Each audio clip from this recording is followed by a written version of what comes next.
Assalamualaikum warahmatullahi wabarakatuh. Saya Eko Budiono dari SMK Negeri 2 Palembang. Saya merupakan calon guru penggerak angkatan 9 dari Kota Palembang, Sumatera Selatan. Dalam kesempatan kali ini, saya akan memberikan kesimpulan dan refleksi mengenai pemikiran Ki Hajar Dewantara yang merupakan tugas dari modul 1.1 A8, yaitu koneksi antar materi. Adapun yang menjadi dasar refleksi ada 3 poin. Yang pertama, apa yang saya percaya tentang murid dari pembelajaran di kelas sebelum saya mempelajari modul 1.1. Yang kedua, apa yang berubah dari pemikiran atau perilaku saya setelah mempelajari modul 1.1 ini. Kemudian, yang ketiga, apa yang segera dapat saya terapkan agar pembelajaran di kelas saya mencerminkan pemikiran Ki Hajar Dewantara. Adapun pemikiran Ki Hajar Dewantara membedakan antara pendidikan dan pengajaran. Namun, dua hal tersebut tidak bisa dipisahkan. Pendidikan sebagai tempat persemaian benda-benda kebudayaan. Sedangkan pengajaran adalah proses pendidikan dalam memberi ilmu untuk kecakapan hidup, baik lahir maupun batin. Kemudian, pendidikan adalah menuntun anak sesuai dengan kodrat alam dan kodrat zamannya. Kemudian, pendidikan menanamkan budi pekerti atau watak yang merupakan perpaduan antara gerak, pikiran, dan kemauan sehingga menimbulkan tenaga.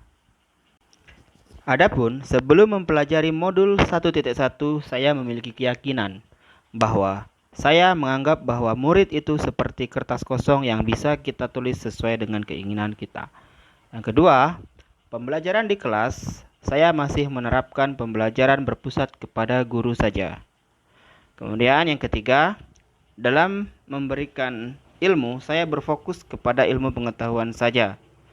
Kemudian yang ketiga, saya masih egois, tidak peduli dengan bakat, minat, dan potensi siswa.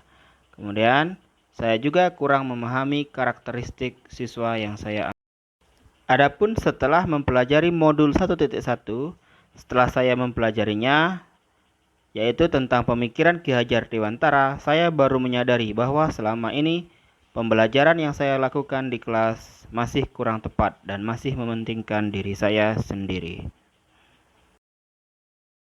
Setelah mempelajari modul 1.1, akhirnya saya menyadari bahwa pendidikan bukanlah tabula rasa. Murid bukanlah kertas kosong yang dapat kita tulis atau bentuk apa saja sesuai dengan kehendak kita. Murid lahir sudah memiliki garis kodrat yang samar, dan tugas kita sebagai gurulah yang menuntun murid untuk menebalkan garis yang samar tersebut.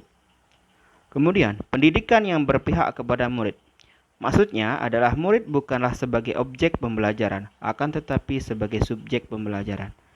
Karena itulah maka sebagai subjek, muridlah yang aktif dalam pembelajaran di kelas. Murid bebas berekspresi, mengemukakan pendapat, dan berkreasi sesuai dengan media pembelajaran yang tepat yang diberikan oleh guru. Kemudian, saya akan menciptakan pembelajaran yang meluruh, artinya bahwa pembelajaran dilaksanakan secara menyeluruh, bukan hanya satu sisi pengetahuan saja, tetapi juga sisi keterampilan dan juga sikap. Kemudian, saya akan mempelajari karakteristik. Menurut saya perlu, karena anak dilahirkan unik dengan kelebihan dan kekurangannya masing-masing. Saya harus bisa menghargai perbedaan karakter tersebut.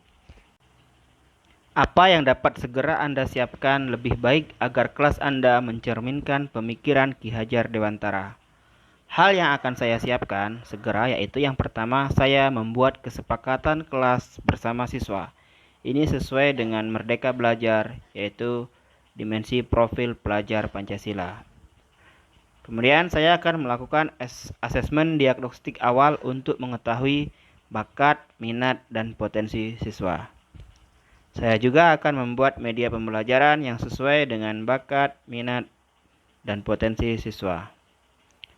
Saya juga akan meninggalkan pembelajaran yang bersifat teacher center, Saya akan menerapkan pembelajaran yang berpusat pada siswa. Kemudian saya tidak akan melulu menuntut KKM, tetapi saya akan lebih kepada menuntun, karena guru harus bisa menjadi teladan yang baik. Demikian refleksi dari saya ucapkan terima kasih. Wassalamualaikum warahmatullahi wabarakatuh.